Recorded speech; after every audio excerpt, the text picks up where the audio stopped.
before we get to this week's Evil Man, I want to mention that we have a Patreon account. And you can find it at patreon.com/evilmen. And if you sign up, you get 2 bonus episodes a month. You get to join our Discord. And you get, early access to YouTube videos, discounts to our live shows, all that stuff. So please check it out. Patreon.com/evilmen. You know what I wanted to mention as well, guys? As you guys mentioned on the Jackie episodes, which I really appreciated, me and Ebony, our poor cat Bruno, who had appeared on often in episodes when we filmed at our house, poor little Bruno passed away suddenly. And Ebony and I were really sad. We were devastated. Just a pet, but damn, we were really, really sad. And what can you do? I guess it happens. But you guys were so nice. Thanks so much about it. Chris even dropped by, and you were offered to get his food. It was so nice. And Jackie filled in for me last minute and did all that research. So that was really nice, too. And I mentioned it on the Discord, and everyone was so nice about it on there, including a guy on the Discord whose name is John Sex Machine Diefenbaker, who was really nice and sent me a PDF about dealing with pet grief. Dang, that's and sweet. You know what? You don't judge a book by its cover. Sex Machine. Should we say the thing? That's right. Ebony and I did get a kitten. Yeah, it's been a bit of time now. Yep. Since it passed. It's not a Patton Oswalt situation. No. Where he remarried really quickly.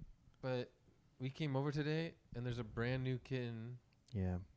And it's lively and cute AF. Can I mention one more thing before we start the topic? Yes. So because we're storing up episodes before Chris and Mike go away, we're doing 2 tonight, and we're all 3 of us are I think fair to say starving, correct? We're all really hungry. Yes. I'm having deja vu like crazy tonight. It's insane. Yeah. About an hour ago, I go, I'll order his food on Uber Eats, and we recorded the intro part of the podcast, and I go, oh, it's delivered. I'll go downstairs and get it. Well, guess what wasn't downstairs? The food. Our food. I absolutely farted up. I set the delivery address to the Paradise Theater the last time I used Uber Eats when I ordered for us when we did the live show. Yeah. And our food is at the Paradise Theater right now at 9:30 p.m. But the Uber delivery guy seems to have just given the food order to someone. He gave it to someone there. So I'm now texting anyone I know at the Paradise Theater. Do you have our food? I feel really bad. And I know Chris is starving. Mike's starving. Hungry. I'm starving too. Yeah, so this... You're never starving. I know. I'm totally... It's usually me and Mike usually you guys to get food. So this is one of the...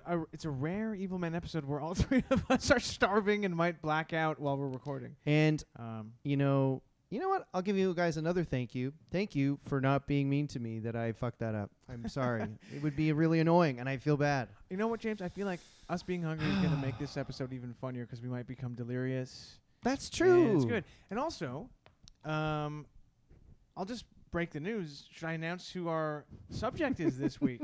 Do it. Can I do it? Mm-hmm. So because we're starving right now, we're hungry, and we're sort of in a, I wouldn't say a bad mood, but we're, you know what it's like. We feel weird. Yeah, we feel weird. Yeah.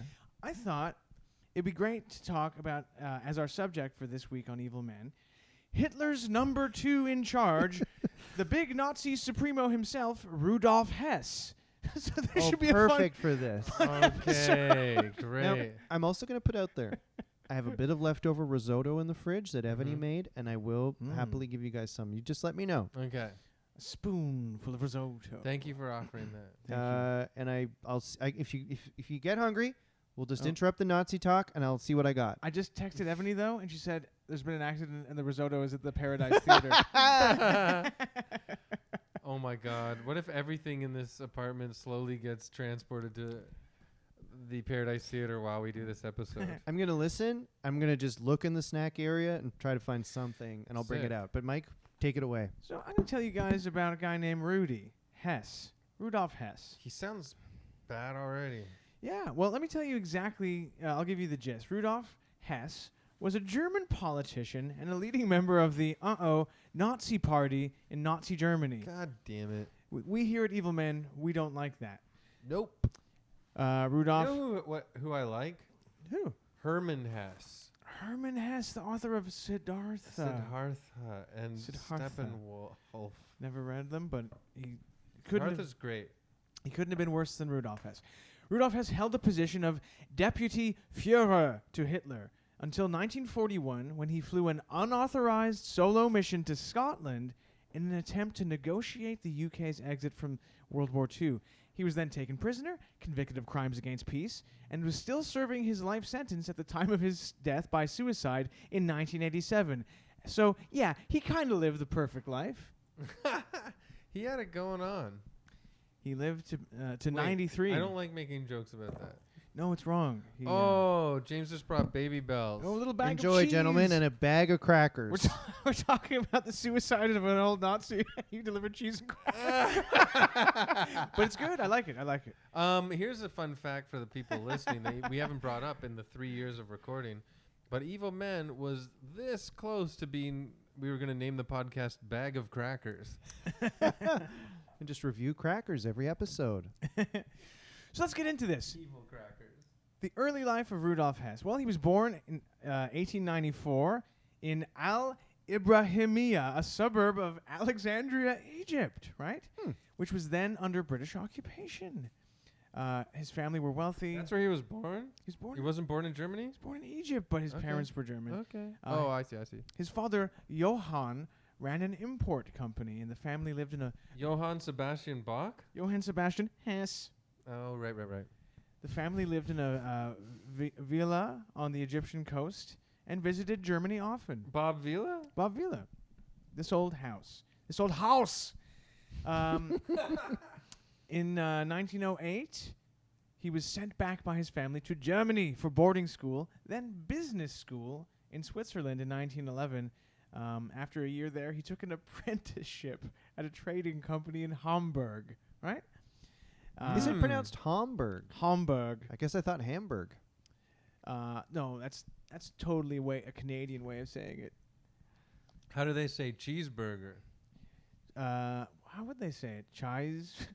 Cheesebugen? I don't know. Oh. No offense. No offense to our German listeners or the Hess family. Well, true. Yeah. No offense to anyone with anything we say. So there he is. He's being an apprentice. It's so exciting in Hamburg. Oh, but then what happens? World War I breaks out, right? The whole world goes wild. You know what World War I sounds like if you say it fast? No. Woo, woo, woo. Well, that's how a lot of people felt in Europe in the early days of the war. Woo, Oh. woo, woo. Get ready. Here we Yeah. go. We're off to woo, woo, woo. Woo, woo, woo. So, within weeks of the outbreak of Woo Woo Woo, Rudy, he said, fuck this apprenticeship. I'm going to enlist. He joined the army. And he served with some distinction in the German army. He got a bunch of awards. He got the Iron Cross and the Military Merit Cross. But he also got wounded a bunch of times. This guy loved being What wounded. the shit? It's part of his story. He's always getting wounded and injured. So in 1916, he was fucking hit by shrapnel in the left hand and arm during the Battle of Verdun. And in 1917, the darn guy was wounded twice. First, a shell splinter hit his left arm, but then he also got a bullet that entered the upper chest near the armpit and exited near his spinal column. And it says here it left a pea-sized entry wound and a cherry stone-sized exit wound. And all this talk of peas and cherries, well, it's making me even more hungry than I was before. Oh, no. You're even hungrier. Yeah. Have you ever had a bowl of peas and cherries? Every summer, I pack a picnic basket full of peas and cherries. Can I say something? To borrow a Chris turn of phrase? Yeah. I think peas might be a little underrated. I like them. Mushy, Oh, yeah? mushy or full blown. Either. Although Okay. mushy aren't exactly texturally gorgeous, but, you know, they're good. My daughters love, well, especially one of them loves peas. And frozen. She'll eat them frozen What? No way. Oh, they must. as a treat. They must defrost in your mouth pretty quickly, right? I think that's it. She likes feeling them cook in her mouth. You know what's good? Frozen grapes.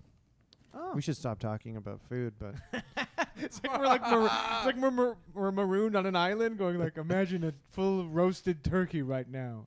It's almost like we're the three men trapped in a prison cell starving. So he's been back to Nazi guys.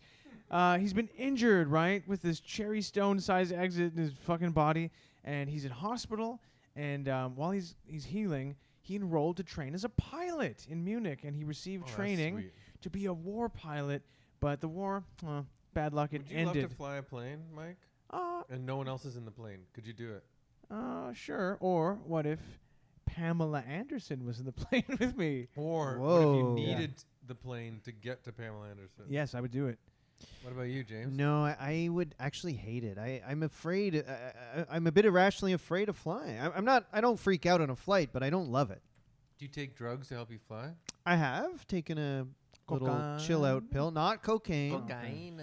but I Is have. that racist if I say it like that? It's from the movies. Yeah, it's from the movies. It's from the good. movies. You're good. So, Hess, he received pilot training, but the darn war ends before he can put his learning to use, and he can't be a fighter pilot. Isn't that sad? So he's discharged from the army after World War I ends, but oh my God, the war has been disastrous for his family fortunes, right? The family business, importing. The business is in real trouble, and the business has even been expropriated by the British. World War I was the Kaiser, right? Yes, Kaiser Wilhelm. Yes. Just jumping in to say you guys can split that last baby bell. Oh, all right. Uh-oh, here we go again. And I'm only doing that. There was 3, and that's all I Yeah, had. I'm just no. offering it out of kindness because it's my fault. So Only 3 baby bells? It's all I had. It's all I had in the fridge. I'm just joking. So what would you guys do if World War I has ended, you're all shot up, your family business is in the darn German toilet? Well, what Rudolph Hess did is he joined a organization called the Thule Society, an anti-Semitic right-wing Volkish group that was like a mystic occult group about like the mystic occult legendary origins of the Aryan race that was also very anti-Semitic. That whole thing is weird. Like I've heard that like Nazis and everything were kind of into this sort of supernatural stuff. Yeah, like into runes, into like there's even stories of like, you know, all kinds of crazy conspiracy theories that they had UFOs and they like tried to go to the moon and Yeah. they did these like weird almost like pagan rituals, and it was all rooted in like pre-Christian idea of like the Aryan race being like masters of the universe. That's so odd. They were inspired by like sci-fi books or Yeah. something.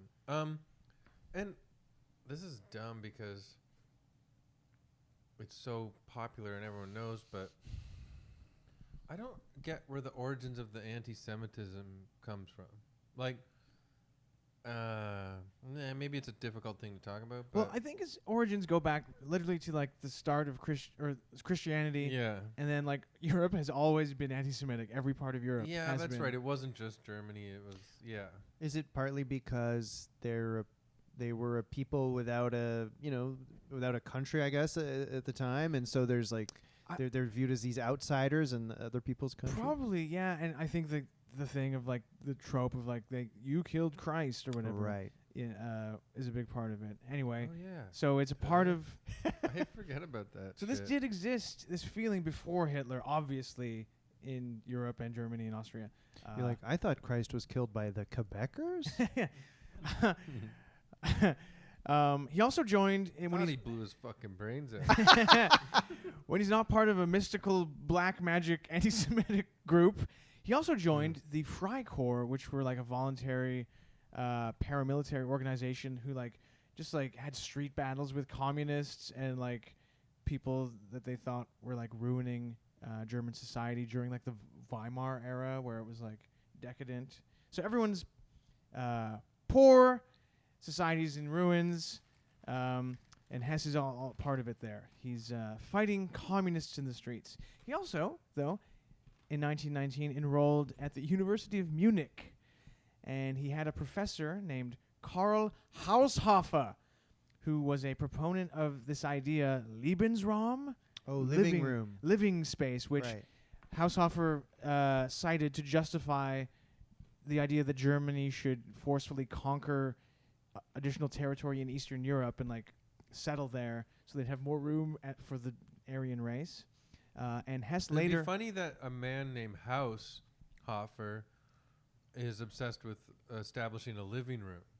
House. Living room. When he sits around the Haushofer, he really sits around tells Hitler to seize Poland. So Hess later introduced this idea of Lebensraum to Adolf Hitler, who was like, you know what, man? That's a cool idea. Was Hitler trying to get into art school still at this point? Oh, no. This is well after that. Oh, okay. Well. Yeah. But it wasn't all pamphlets and anti-Semitic witchcraft and schoolwork for Rudy. At this point, he had fallen in love with a woman named Ilse Prohl, a fellow student, and the happy couple married in 1927. And I think it's nice when a mystical hate-monger finds someone to hug and kiss. They even named their son Wolf Rudiger Hess, and the nickname Wolf was to honor Hitler, who often used Wolf as a code name. And I just got to say, not to grandstand, but I would never name my child after Hitler. Well, Mike, Never say never. kind of fed up with this woke virtue signaling here. I mean, come on. I don't care. I'll stand by my beliefs here. All right. So, do you guys want to hear about a major... You're closed-minded, Mike. Do you want to hear about a major event in Rudolph Hess's life that changed his life? Did he get food delivered to the wrong address? No, even worse.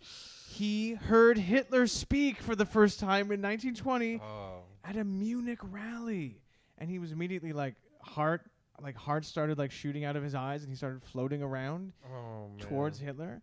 And basically he instantly became obsessed with and devoted with Hitler. He couldn't believe how cool he was. And they both shared the belief that Germany lost World War I because of a conspiracy of Jews and Bolsheviks rather than a military defeat. So they were obsessed with this idea that Germany had been stabbed in the back and that they should have actually won World War I. Hess joined the Nazi Party. He signed up, and he focused his attention on fundraising and organizing. Oh, Right, it so kind of just- reminds me of that movie Election. Yes. Yeah. Kind of like a keener. He's like a little office Nazi. Yeah. Well, I pictured him taking out stacks of chairs and putting them around tables and putting balloons on the ceiling. Does it look nice, Hitler? Yes. yes. So- I'm busy. You know how he was injured so many times in World War I, right? Yeah, Well- shrapnel everywhere. In 1921, he was injured while protecting Hitler when a bomb planted by a Marxist group exploded during a Nazi Party event. The guy loves to be blown up and shot at and bleeding and... I'm just gonna say it. He's a shrapnel magnet. Mm-hmm. Shragmagnet. I'm a shrapnel dude. Some think it's rude. Shrapnel is a very clunky word. You can't Shrapnel. Make it shrapnel. It's hard to go from the P to the N. Yeah. Shrapnel. What? Shrapnel. So like I said before, Germany post-World War I was in a pretty bad way. Inflation was out of control. People were bringing all their money in a wheelbarrow to go buy, a loaf of bread. That's crazy. People had lost their life savings. There was a feeling of unrest in the air. You know what? You know who would like inflation? Who? A party organizer, because they would inflate all those balloons for the party. Oh my Yeah. gosh. The one group of people who actually are happy about inflation. The balloon industry and party organizers. Mike, I notice you haven't eaten either of your baby Mike, do you bells. wanna take a break? Oh, I thought that was yours. No, I put that for you. I didn't Oh. touch it. I only touched Well, the red part. The problem is I'm talking, so I can't. Well, You want to take a break? Me and James No, will talk no. about have it a for a have a sec. bite and we'll talk. Have a bite. We'll talk. So Mike is Jay- eating his yeah. I baby don't like bells. Nazis at all. Oh my god, I hate them. I- They make me sick. Actually. Like sometimes America flirts with the idea of them coming back, I know. and I guess there are little factions of them in America. Yeah, right now. Charlotte's. They'll Ville. never I don't proffer, right? think so. I don't think so. No, No. way. No way. I'd like to believe not anyway. It seems sensational, on the news, but I feel like the numbers will just never add up, and those guys will get old and be disappointed with themselves, right? I truly hope so. It's so clearly wrong. Yeah, clearly wrong. Mm. You, Don't hate. People can't live fueled on hate and anger their whole lives. They will burn out at some point. I'd love to believe that. I would love to believe that too. And How was it, Mike? Oh, delicious, boys. It was such a nice little treat. Thank you And so just much. a reminder, No I problem. can bring out some risotto. Whoa. All right. Just jump in if you want me to. So, Weimar Germany, there's general unrest. Everyone is like losing their life savings. At this moment, Hitler hoped to emulate Mussolini's 1922 seizure of power in Italy when he marched on Rome, and Hitler decided to launch a coup of his own at a beer hall in Munich, the famous Munich beer hall. Mike, putsch. you're a big reader. Have you ever read any of Mussolini's books? Didn't he write The Lion, the Witch, and the Wardrobe? The Wardrolini. Aislinn, in the Italian version, his name is Gaetano. He's a big Italian lion who has track pants on. Where am I, Gaetano? We're gonna get Germans and Italians mad at the rest of the world again with this podcast. Hey, who let you in my fucking wardrobe? Sorry, Gaetano. Get the fuck out of my fucking wardrobe. No, you're They're okay. Italians from New York. You're okay, kid. Hey, you okay, kid? Stay in my wardrobe. So Hitler had tried to seize control of the government of Bavaria during a government meeting. He ran in with a gun and was like, ah, and he fired a shot and was like, Hitler did that? the revolution begins now, bitches. And Hitler There must be Hitler did that. with revolutions, etc., in the beginning of wars and invasions and stuff. There must be so many hilarious false starts. Yeah, well, I mean, this was a false start because it Yeah. did not go well Yeah. for Mr. A. Hitler. They were all eating cake at a meeting, like, excuse me? And the guy looks up and says, "What the fuck?" What the fuck? Yeah. So they held these the politicians overnight at gunpoint.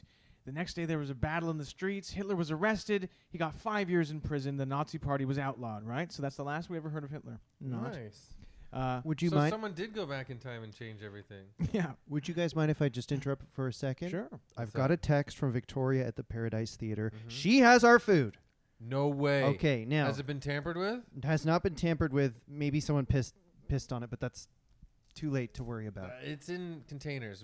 Maybe the piss So- didn't seep through. So what do I do? Should I call an Uber and ask her if she'd give it to the Uber driver? Is that a good plan? That sounds good. Okay, Yeah, that sounds good to me. guys, right I'm now. doing it. I'm doing it. I'm I've had texting a her. couple crackers and a I'm just baby bell. okay. but Hang on.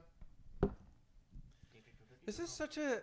There's layers to this episode. Like we were saying, oh, it's kind of chill in the beginning, but there's deep layers to it, and I like it. So Hitler's been arrested for the beer hall putsch. Hess has fled the scene, and he went to go hide out with his old professor Haushofer, right? Then he went to Austria, but he finally came back to Germany. He was arrested. He got 18 months in prison for the coup. But do you know what? For some reason, the authorities were like, Rudolph and Adolf, you guys can be jailbirds together. And they basically served time together in the same prison, Landsberg prison. Do you think Rudolph the Red-Nosed Reindeer was even an idea back then? Holy shit! I mean, he could have inspired Rudolph the Red-Nosed Reindeer because this was in the 20s. Well, I mean, yeah, Santa Claus. Santa Claus, Holy Mrs. shit. Claus. There's a connection here. Mrs. Claus. Elves. Frosty the Snow Mensch. Hitler the Snowman. Yeah. So sorry, last interruption. I'm terribly sorry. So we can call an Uber, and she will put it in the Uber for us. Now, gentlemen, my phone is filming us for YouTube and various clips online.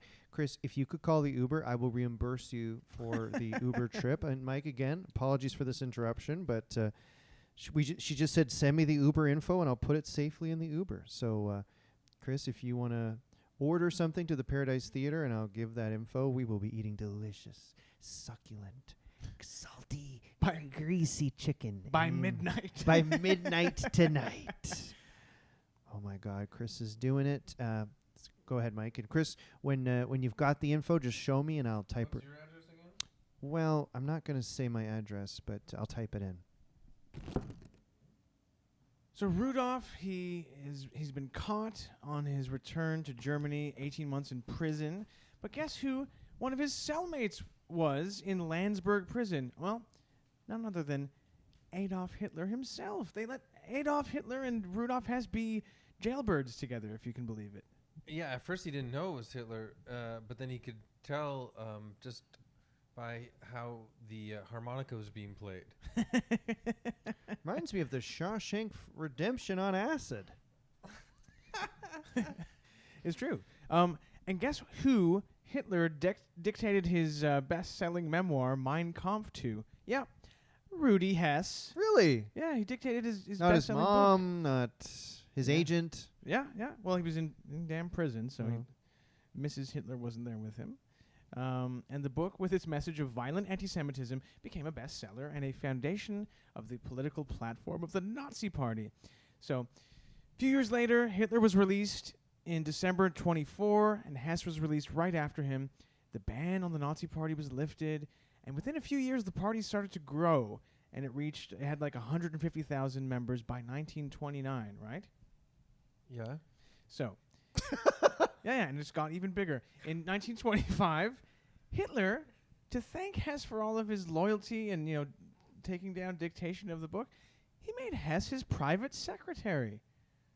Oh, what the an hell? honor. What a dream to be Hitler's male secretary. Oh my God. Yeah. Hess, I would love to have been Hitler's stewardess.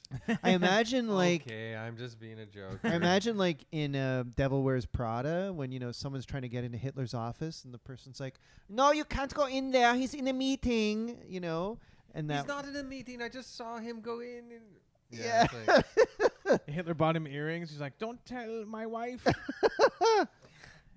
So yeah, Hitler now and Hess, they're inseparable. Hess accompanies Hitler to speaking engagements around the country. They become friends and confidants, and Hess's influence in the party starts to grow. But he still didn't forget his love of flying, which will come in later in the story. And at this point, he obtained his private pilot's license in 1929 as well. Okay? okay. We've all been on flights before. We've all flown. Yeah, but I've never flown a damn thing. Mm-hmm. Hitler seizes power. 1933. I won't get into it. It's complicated, but he seizes power. He appoints Rudolf Hess as Reich Chancellor. Right? Oh, sorry. Let me start over again. In 1933, Hitler seizes power. He's appointed Reich Chancellor, his first step in gaining dictatorial control of Germany. And who does he name as Deputy Führer? Rudolf Hess. At this point, Hess becomes Hitler's number 2. Sounds like we better flush him down the toilet. That's what you do with number 2. Yeah. So Hess, he's a big cheese now in the goddamn Nazi party, right? If it's yellow, let it melt. If it's yellow, let it mellow. If it's Hess, flush it. So Hess is now responsible for several departments: foreign affairs, finance, Nazi health, Nazi education, Nazi law. He also wrote and co-signed many of Hitler's decrees. He organized the Nuremberg rallies where he would introduce Hitler and make speeches, sort Dude, of like. does this guy ever sleep? I mean, he's very productive. He loves. It's crazy how hard-working evil shitheads are. Mm-hmm. I know. That's They do more in a day than I think I do in a week. Yeah, and you're a good guy. Thanks. Well, could be better. Hitler also gave Hess the power to have people killed or sent to concentration camps if they were seen as enemies of the party, right? So he's got major He power. reminds me of the guy, Stalin's right-hand man you did. Oh, Beria? Oh, Beria. Yeah. He reminds me of Beria. Yeah. He might have. Well, I don't. He was in the top 2 or 3 of the worst people we've ever done. Seriously, evil guy. Him and King Leopold II. Yeah. Holy fucking shit. And Andy Dick. No, just Huh, we haven't done him yet. we did. Oh, yeah, we did. Yeah, it wasn't. The Phil Hartman stuff's the worst. Well, Sorry, Mike. Speaking of bad vibes, Mike, try to, Yeah. I like how you always get to tie it back to the next thing you're going to say. speaking of bad vibes, Rudolf Hess had a hand in drafting Hitler's anti-Semitic Nuremberg laws. Mike is so, that's one of his best talents that he brings Segues? to this podcast.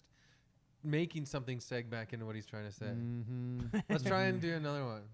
Okay. What? So just bring up anything at random?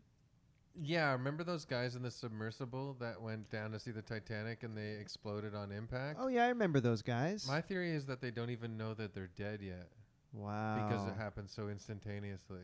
Right. Well, when the Nuremberg laws were passed in Germany in 1935, it happened so instantaneously that a lot of people couldn't believe it, and their world imploded. I love it. That's good. It's so It's good. really good. And it's a Wow. very specific but very impressive talent. It's very like, honestly, you could do a live magic show. Yeah. How you can just twist anything and do a segue. These Magic Nuremberg of laws. words. Magic Yeah. with words, yeah. No doves or top hats required. But I would like a sexy assistant still. Oh well. She pulls the words out of your mouth Yeah. with her I fingernails. cut her in half with my words. Make her disappear with your words.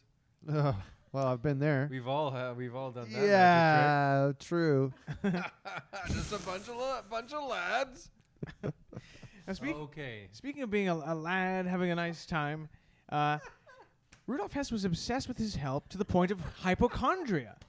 He was a health freak, a health nut. Oh, you never would have thought that. Check this out. Because he liked having shrapnel thrown into his body so much. He was a damn vegetarian. He didn't smoke or drink, so those are good qualities in a bad guy. vegetables and metal scraps. Yeah. But he was weird too. He was like obsessive about what he put in his body to the point that he brought his own food to the Berghof, which was Hitler's holiday home in the Bavarian mountains. I heard that John Frusciante from Red Hot Chili Peppers does that. He brings his own food on tour and cooks it up because Really? he's like a health nut. Well, the rest of the band must be like, "You're a weirdo." Hitler was like, "What are you doing, weirdo? I've got food for you." Even Hitler was like, "Something wrong with this guy. Isn't my vegetarian slop good enough for you?" You know? Also, Right. Was Hitler veg? Yeah. is it John Frusciante I seems a bit rocked by all the drugs he did. It's funny he's Oh, worried yeah. about like a burger. I You think- know? Yeah, but I think I know, but I think he went full hardcore. Yeah, that's and, why. and so did this gentleman. Pendulum swings. And speaking of full hardcore, this You know what was guy- hardcore? World War II. And with the outbreak of World War II, Hess asked Hitler, "Please, Fuhrer, can I join the Luftwaffe?" Because he loved flying. He loved being a pilot. But Hitler forbade it. No, he's his secretary. He needs him by his side. Yeah, you can't be a secretary in the sky. That's what Hitler said to him. I would love to see a giant mahogany desk in the cockpit of an airplane with a typewriter on it and a mug of coffee. From the cockpit of Rudolf Hess. To who it may concern. Little like ink, Yeah. ink. Yeah. Excuse me Container. while my secretary goes in the sky. Hitler was like, "You can't be a sky secretary, you damn fool." And he ordered Hess to stop flying for the duration of the war. And Hess burst into tears. Hess convinced him to reduce the ban on flying to 1 year. And Hitler was like, "Okay, you big dum-dum." You know what this story sounds like to me? It sounds like two vegetarians acting hysterical. Yeah. I feel like they're missing a lot of iron and B vitamins in their diet that would keep them regular.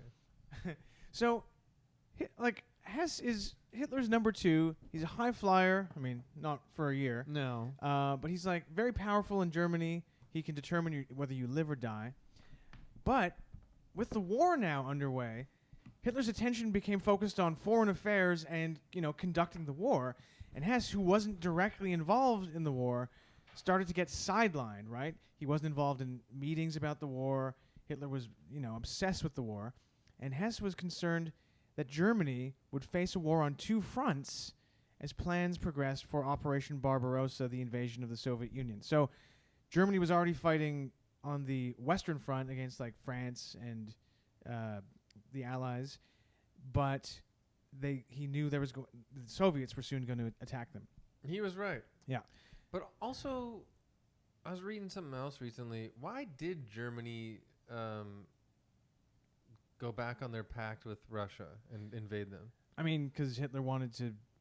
He wasn't a. It's just as simple as we think. Yeah, I think so. Yeah, God, And he wanted it sucks Moscow when it's not complicated. And you're like, oh, because they saw the Slavs as racially inferior. right. So he thought they were dog people, and he wanted to destroy them. So I made a mistake as well. So Operation Mhm. Barbarossa was the German plan to invade the Soviet Union, but Hess thought they'd be stretching their army too thin by having a war on 2 fronts. Mm-hmm. So Hess, on his own, he decided to attempt to bring Britain to the negotiating table by traveling there himself to seek meetings with the British government with the aim of keeping Britain. So this is when he went. This is what he did. His secretary. He wanted, he's the secretary. He wanted to sort of strike a independent peace deal with Britain so that they wouldn't be fighting them as well, the Germans. So he went to speak to his old friend, Professor Haushofer, who told him that he believed the King of England, King George VI, wasn't into the war. He didn't like Churchill waging this war with Germany.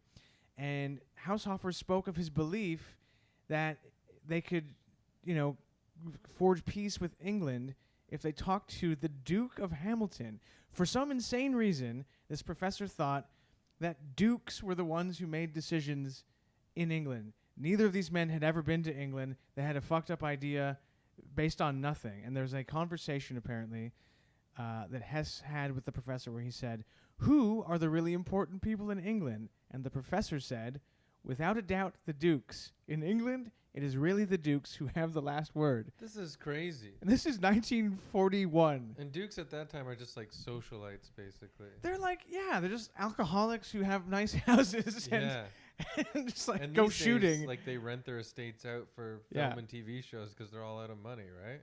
I think so, yeah. Are those the dukes? Yeah, those are the dukes. And they go like hunting foxes and they go yachting and stuff like that. They weren't Yeah. like, for some reason, this professor was, he thought it was still like the medieval times when like the dukes were the big shots. Anyway. Weird. Hess now had it in his mind he was going to go solo to the UK to talk to the Duke of Hamilton in Scotland, where they could forge a peace treaty with England. Yeah. On Hess's instructions, Haushofer wrote to Hamilton, the Duke, in September of 1940, but the letter was intercepted by MI5 intelligence, and Hamilton didn't see the letter for a full year.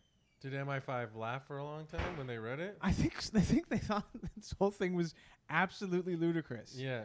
Because they were like, "Oh, the food has arrived." But we're almost done, right? I can do it swiftly. So Nice. Hess has now a plan. He's going to go solo, unauthorized, not clearing it with Hitler. He's going to go talk to the Duke of Hamilton, who he believes has the power to keep Britain out of the war because they think dukes are the ones who call all the shots in England for some James reason. missed it, but Hess was ill-informed by his old professor that the dukes have the most power in the UK. And then if he talked to a duke, the duke could talk to the king, and they could forge an independent peace with Britain. Anyway, Hess began training secretly on a Messerschmitt airplane, a two-seater twin-engine aircraft, to get ready for his He journey. just wanted to fly. He wanted an excuse. Yeah. He fabricated an excuse to fly. He just loves flying. He asked for a radio compass, modifications to the oxygen delivery system, large long-range fuel tanks, and his requests were granted because he's Hitler's number 2, and he hasn't told anyone his secret. So, in May 1941, after checking the weather reports, he was like, "Today is the day I fly." He took off from the airfield at Augsburg Haunstetten in his specially prepared plane, wearing a nice leather flying suit, bearing the rank of captain. He also brought along a bunch of money, toiletries, a flashlight, camera, maps, charts, and a collection of 28 different medicines, along with dextrose tablets to keep him awake during a long, overnight solo flight. That's sugar. Sugar, sugar kisses. Can I ask you something? Love that song. So this is like Hitler's number 1 sycophantic fanboy. And his second in line. A second in command. Yeah. But going behind his back because of his worry about the attack. Because he's worried that On Germany Russia. will be spread too thin by fighting the Allies on the West going and against Russia. yeah, Which he's- ended up being true. Yeah, Yes. Yeah. Right. But Hitler wasn't listening to him. Well, he didn't even clear this with Hitler. Yeah, that's what Yeah. that's what I wanted to know is it's just this weird sort of Because he was excluded his from the war talks. He's not Yeah. part of these Okay, decisions. right. Yeah. So he flew all night across Germany. He knows where the how to avert radar, I guess, in Germany because he's a bigwig in the party. Then he flew across the North Sea with the goal of reaching the Duke of Hamilton, who he thinks could change the world and end the possibility of continuing fighting with Britain. As he reached the north of England, his auxiliary fuel tanks were almost empty, so he released them into the sea. Around this time, British radar detected his plane flying over Newcastle upon Tyne and several other locations. Spitfires were scrambled to intercept him, but they couldn't find him.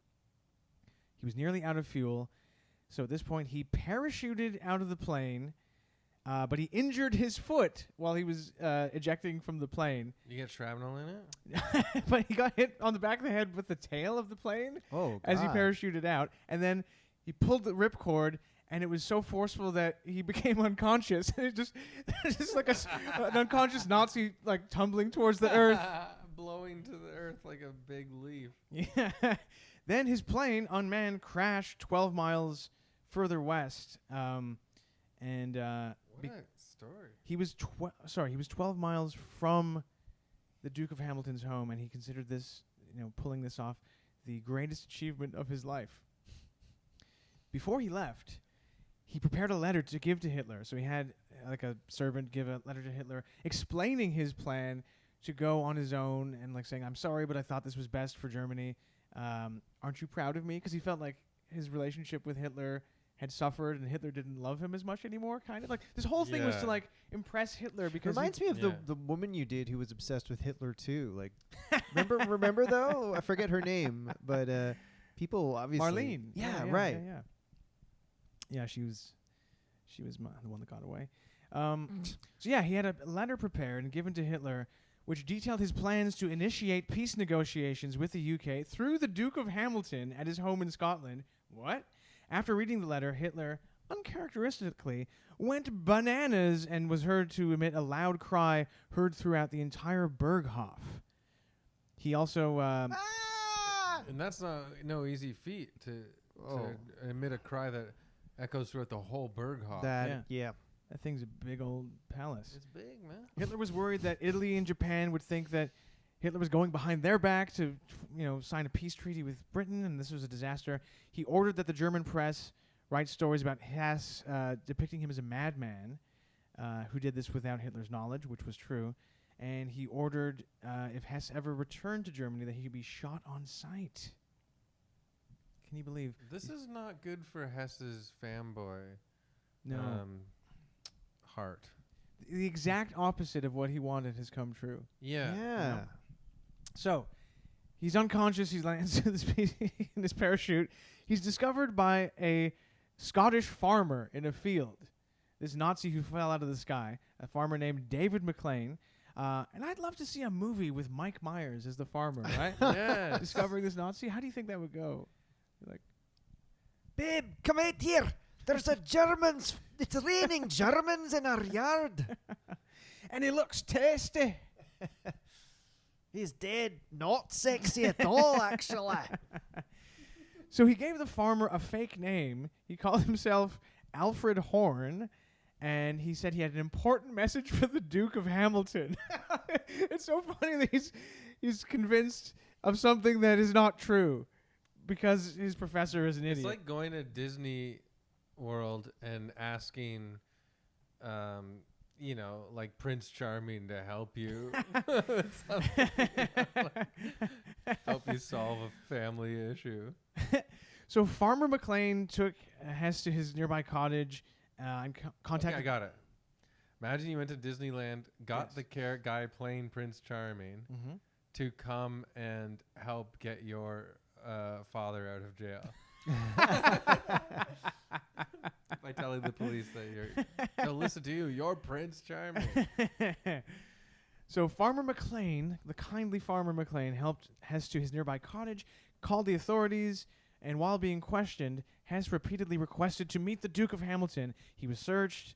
All of his stuff was confiscated. He was then taken to a military barracks in Glasgow. So wait, he didn't meet the Duke of Hamilton? Not yet, but he was taken to barracks in Glasgow. Sorry. The next morning, first thing, who arrives in the barracks? The goddamn Duke of Hamilton. Wow. The Duke of Hamilton. And he got a call in the night saying, like, this guy keeps demanding to talk to you. He's like, what? Why? He was working for the military, like, in London. He had to, like, come all the way back up to Scotland to talk to this German who came from the sky. So they're in the Crazy. I've never heard this before. Me neither. they're in the barracks together, Hess and the Duke of Hamilton. At this point, Hess immediately reveals his true identity as Rudolf Hess, the second in command to Hitler or whatever, the Weissführer, and he tells him the reason why he came on this mission to talk to him. He said it was a mission of humanity and that Hitler wished to stop the fighting with England. And the Duke must have been like, "What are you? This guy is nuts, man. What are you talking about?" He also, while detained, began claiming that his medical treatment under guard was inadequate and that there was a plot to poison his food. So he's losing his mind a little bit. He was next transferred to the Tower of London, which is insane. Classic. That's where like Henry VIII kept his wives. Like yeah. And then to a fortified mansion prison in Surrey, where he stayed for the next 13 months. Winston Churchill issued orders that Hess be treated well, though he was not allowed to read newspapers or listen to the radio. Oh, my to say that's like saying now you can't listen to podcasts. Yeah, I mean, think of all Yeah. the amazing 1941 music he wasn't able to experience. Duke Ellington. And all the newspapers at the time. He couldn't read Family Circus or the latest sports coverage. That prison was heavily guarded, this mansion. There were 150 soldiers and... There were 150 soldiers guarding the prison, and he kept repeating requests for further meetings with the Duke of Hamilton, well after the point that most people would be like, "Oh, I made a mistake, and this whole thing is a disaster." So he did rewinds way before he even talked to his professor. He had lost his mind. Well, he was into the occult. He had a rational streak of anti-Semitism in him. I think he just wasn't a very bright guy. Also, I think it must be becoming clear. Right. But he'd also been a hypochondriac and kept tons of medicine around and always was concerned that he was dying, basically. Didn't like dirt. Psychiatrists in the prison where he was being held noted that while he was not insane, he was mentally unstable with tendencies toward hypochondria and paranoia. He kept claiming he was being poisoned and was being prevented from sleeping. He insisted on swapping his dinner with his guards and attempted to get them to send samples of the food out for analysis. He reminds me of almost Larry David. He's really neurotic. Yeah. Boom, boom. So now the British they're dealing with an annoying, crazy guy who's a really picky eater and living in a mansion and That he fell can't, from the sky. yeah, he can't listen to the radio. Oh my God. While he was interrogated in Scotland, he had claimed to have discovered a secret force controlling the minds of Churchill and other British leaders, filling them with an irrational hatred of Germany. He claimed that the force acted on Hitler's mind as well, causing him to make poor military decisions. He said that the Jews had psychic powers that allowed them to control the minds of others, and that the Holocaust was part of a Jewish plot to defame Germany. So he's rapidly losing his mind. He's not the most mentally healthy Nazi in the pack. He's not the Third sharpest Reich. piece of shrapnel in the bone. So things aren't going well, I think we can say, for our friend Rudy. And he can feel it too. In the early morning hours of June 16th, 1942, he rushed his guards and attempted suicide by jumping over the railing of the staircase at his mansion prison, but didn't work. He fell onto the stone floor below, fracturing the femur of his left leg. Injured again. Oh, man. The injury required that the leg be kept in traction for 12 weeks with a further 6 weeks bed rest before Did he he was at least get permitted a to book walk. to read at this point? I think they softened the going rules. crazy. Yeah. They let him read some stuff. He also began at this time while he was in crutches to complain of amnesia. So he can't even kill himself properly, the darn fool. What year is this? That was in 1942. So the war is still raging. Yeah, so he has no... Oh, God. He was then moved to a hospital, Main Diff Court Hospital, in June 1942, where he remained for the next 3 years. Here, things were a bit more lax. He was allowed to walk on the grounds, and they gave him car trips into the surrounding countryside. He was finally allowed to read newspapers and reading materials. Woohoo! He wrote letters and journals, but he continued to complain on and off of memory loss. And don't you know it, he made a second darn suicide attempt in February of 1945 when he stabbed himself with a bread knife. Hashtag Ooh. Bell Let's Talk. That is... He's not a great advertisement for the master race. I heard that when he stabbed himself with the bread knife, he got butter all over himself. There's butter all over my leather flying suit. Please let this butter be rancid.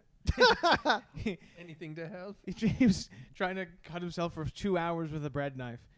He required 2 stitches from his wounds. Oh, that's not a big one. Also, as if that's not bad enough, he was despondent that Germany was losing the war, and he took no food for the next week, only resuming eating after they were like, if you don't eat, we're going to force feed you. And he was like, okay, chill out. Okay.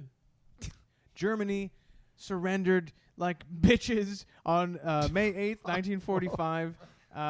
So no offense to any family members of Nazis or Nazis listening. Hey. Hess, he was now facing charges as a war criminal, and he was ordered to appear at the Nuremberg trials. I wasn't sure if he lived long enough to know that they lost for real, so I'm glad to know that he did. Like, imagine if they're like, fine, it's been years and years, you're allowed to listen to the radio. And he's like, oh boy. And the first thing he hears when he turns the radio on is like, Germany has unconditionally surrendered. Yeah. And he Like gets the bread bitches. knife. So now he's going to the damn Nuremberg trials to face charges for what he did in the war. On arrival in Nuremberg, because of his numerous suicide attempts, he was handcuffed to a guard whenever he was out of his cell. As soon as he arrived, he kept complaining about amnesia. Oh, I can't quite remember what happened during the war a few years ago. How convenient. Yeah, jog my memory. They tried to show him old newsreels and documents, and he was like, I don't know. I'm just a simple crazy guy. And the chief psychiatrist at Nuremberg gave the opinion that he suffered from a true psychoneurosis, primarily of the hysterical type, engrafted on a basic paranoid and schizoid personality with amnesia. Anyway, partly feigned, but he was like, it's partly made up. Was the bomb that Oppenheimer made mostly what ended just the Japanese involvement, or yeah, was Germany that surrendered relevant before. Right, they surrendered before, right? Yeah. And their loss came down to too many fronts, basically. Yeah, and plus the Allies after D-Day just made their way to, and the Russians were all converging on Berlin. Wow. And that's when Hitler, he put something in his brain that wasn't a good idea. Put this right here. Yeah. Well, if you're a top Hitchhiker's Guide fan, let's just say it wasn't a Babel fish. So let's say Hitler put a bullet on the top shelf. when Hess was finally allowed to speak at the Nuremberg trials, he admitted that he had faked his memory loss as a tactic. So he's not even good admit that. Not even good at hiding his. I just remembered that I faked forgetting. Anyway, long story short, he was found guilty on 2 counts: crimes against peace and conspiracy with other German leaders to commit crimes. He was found not guilty of war crimes, weird, and crimes against humanity, and given a life sentence. He was then brought to Spandau prison in Berlin in 1947, where he would stay for the rest of his life. So 1947, he's there in prison, right? Spandau prison with a bunch of other Nazi war criminals. The prison was run by... Hi, guys. The prison was run by the 4 countries who were now occupying Germany: UK, France, the US, and the Soviet Union. He was in prison. In 1969, he finally met his son and wife again for the first time since 1941. Wow. So his son was now... How are they doing? Well, his son was 32, and his wife was 69. So that's fucking cool. Sick. One last wish. I want to meet my wife when she's 69. This is against protocol, but we'll do It's it. pretty funny, so... Let him have his joke. Maybe he was like, how old are you now, honey? I'm 69. Oh, should we, do a 69? I'm 69. Ah ha ha ha ha ha ah ha ha. Okay, take her away. That's all I wanted.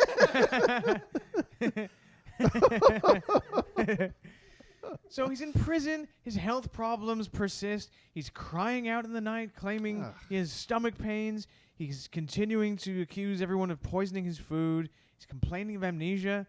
Weird.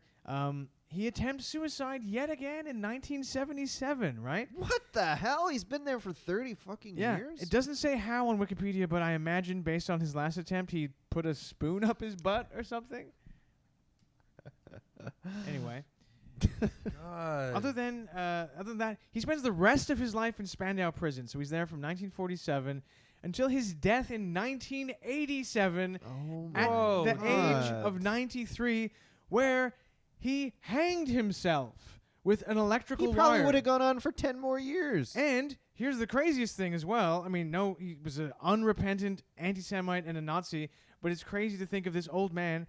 All the other prisoners had been let go from the prison in the 1950s. It's a 600-cell prison where he remained as the only prisoner from 1966 until he died in 1987. That's insane. That's what insane. a story. I didn't know any of this. So it's just him and some guards for 20 years? Yes, 22 years. What Uh, the so he hell? committed 21 years, suicide when In Excess Kick came out? Dun, dun, diddle-diddle-diddle-doo. Yeah. I need you tonight to work. Yeah. That's what he's saying to his news. Yeah, he hanged himself using an extension cord strung over a window latch. 4th time's a charm. Cool, dude. He left a short note for his family. It was like, later, dudes. 69. Well, that was the parlance of the time. He said 69 dudes. Ha Ha ha ha ha ha. He was initially buried in a family plot, but then that became a destination for like neo-Nazi pilgrimages. And so in 2001, they dug up his remains. He was cremated. They scattered his ashes. His gravestone was destroyed, and Spandau prison was demolished. After he left. Isn't that insane? And that's the story of Rudolph Hess. That is Wow. insanely detailed and excellent, and I can't believe I've never heard any of that before. Imagine a guy. Well done, Mike. And again, Yeah. no tears shed for a Nazi, but imagine just a guy in a gigantic prison as the only Inmate for prisoner there. 20 Hello? years. Oh, I need crackers or something. A baby bell. Echo. And Yeah, Echo. his family Hitler, petitioned. Hitler. So size Echo.